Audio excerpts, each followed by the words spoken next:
The Economist.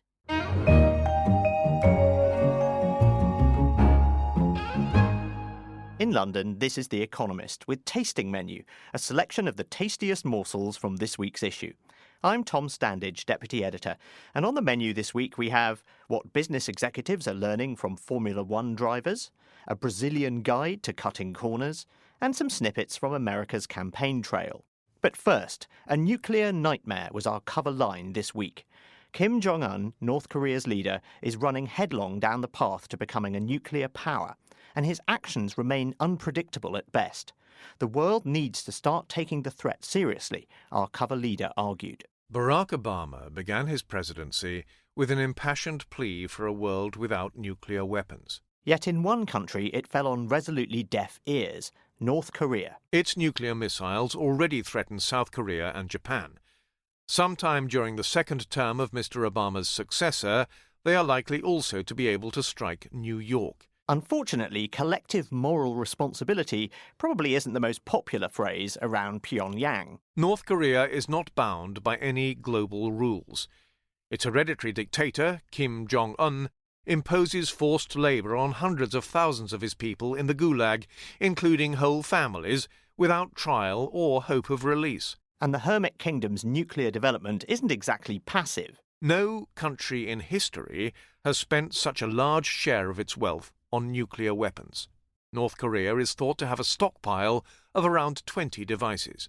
Every 6 weeks or so, it adds another. So it's well past high time to take the threat seriously, our leader argued. And you can read our analysis free online at economist.com. As North Korea's nuclear arsenal continues to crank up, over in our China section we reported on a more placid state of affairs: retirement.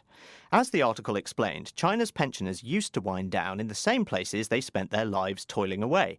But all that's changing. The Chongsam modelling contest starts at 7 p.m. At 8 p.m, it is group dances in the style of ethnic Uyghurs from China's far west and of fan-waving northeasterners from provinces adjoining Russia and North Korea. Some entertainment there from the subtropical city of Sanya, tailored to a rather specific audience. Participants and spectators alike are pensioners, retired miners, teachers and industrial workers. They sit in the evening cool, gossiping and applauding. Such throngs of cheerful retirees embody a profound social change. Chinese people used to live, work, retire and die where they were born.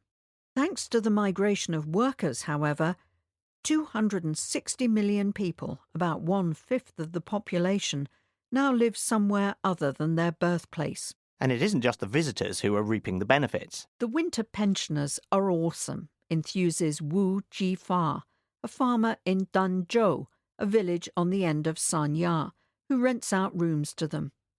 We couldn't survive without them, he says. The feeling could be mutual. The village pharmacy is unusually well stocked with heart medicines, blood pressure pills, and pain relief for knee and hip joints. So as China's pensioners recline and enjoy some well-earned tropical relaxation, we flip through to our Americas section, where an article took a look at how a nimble use of Portuguese translates into everyday actions.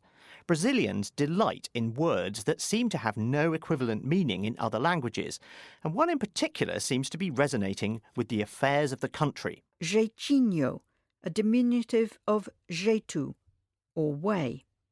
It is a way around something, often a law or rule. A case in point? The impeachment of Dilma Rousseff, an unpopular president who has not personally been accused of serious wrongdoing, is a jeitinho around the Constitution. But examples in action seem to be as prolific as the use of the word itself. 2/3 of Brazilians confess to seeking out such shortcuts, according to a survey conducted in 2006. Perhaps because a quick jeitinho is an enticing prospect for entrepreneurs. A restaurateur offers policemen a packed lunch to entice them to patrol his street, saving 10,000 reais, that's $3,000 a month, in private security fees. Not to mention a cunning time saver. Brazilians bring along children or old people to jump queues at banks, clinics and government offices. Some parents lend out their children for that purpose.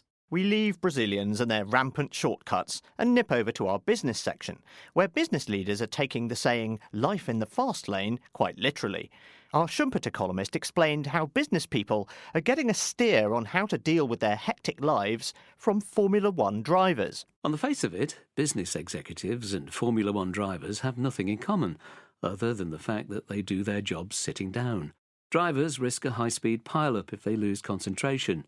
Executives merely risk spilling coffee on a Hermes tie. But beneath the surface, there are similarities between the professions. Drivers sit atop a pyramid of 500 to 700 employees, from engineers to marketing departments, whose livelihoods depend on them. So there's the stress, as well as an unhealthy dose of sleep deprivation. They live horribly peripatetic lives. Races are run in every corner of the world. Spending long periods in pressurised airline cabins dehydrates the body and messes up circulation. Given this similarity, one of Formula One's gurus is offering remedies to the business world. Aki Hintsa, a Finnish surgeon, was chief medical officer for the McLaren F1 team for 11 years. His clients have included 2 former world champions, Sebastian Vettel and Mika Hakkinen, as well as Lewis Hamilton, the current holder. And with some well-tuned advice, he hopes to shift executives up a gear. To deal with jet lag, for example. His clients receive detailed charts that tell them on what side of the plane to sit and when to wear sunglasses after landing. When travelling east, it is wise to wear shades on arrival to minimise exposure to daylight. And if you're in need of a little pit stop, why not read more about it in this week's issue? For now, we turn to our finance section, where in the world of international banking, relaxation may have to be put on hold for the time being. After a spate of cyber heists, banks are realising that while robbers may have swapped masks and guns for armchairs and keyboards, money is disappearing all the same. Investigators are still trying to piece together how thieves pulled off a spectacular hack that siphoned $81 million out of Bangladesh's central bank in February, let alone who was behind it. Banks have been scrambling to check for weaknesses in their vaults, figuratively speaking. Their probes have turned up at least one similar, albeit smaller case.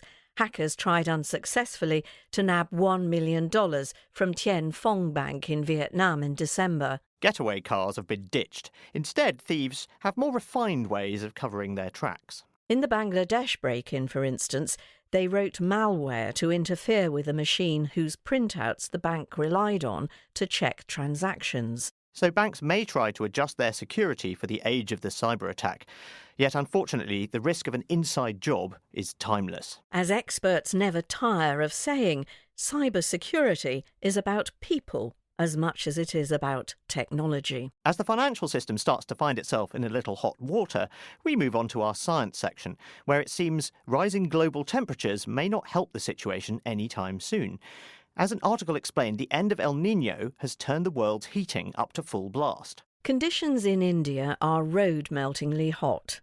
On May 19th, residents of Falodi, a city in the north of the country, had to cope with temperatures of 51 degrees Celsius, the highest since records there began. And if you're hoping for a warm summer, it's likely you'll get one. The current year will almost certainly be the warmest on record, and probably by the largest margin to date. The climatic phenomenon known as El Niño can help explain the surging heat. This spilling of the warm pool across the tropical Pacific pushes up global surface temperatures. Still warmer oceans in years to come will probably mean that the weather events unleashed by strong Niños will intensify. And set against the backdrop of a warming world, in America the race for the next presidency is hotting up too. Each week our United States section publishes some snippets overheard on the campaign trail, and this week it's all about one man, Donald Trump. With glances back to late last year, we showcase some rather dramatic, well, perhaps pragmatic changes in opinion about the now front-running candidate from Republican Party bigwigs. We start with Lindsey Graham, a senator from South Carolina. In 2015... he's a race-baiting, xenophobic, religious bigot. And in May this year... we talked about national security and told some jokes. Trump's very cordial. He's a funny guy, and he's from New York. He can take a punch. Well, who says politicians can't change?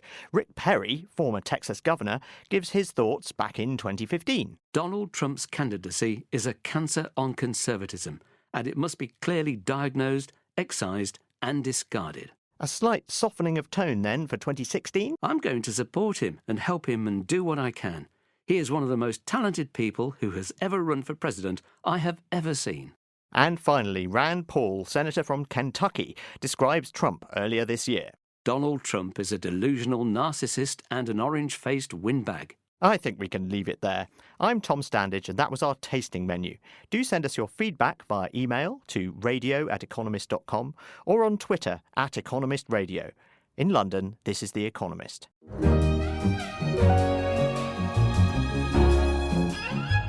The Economist.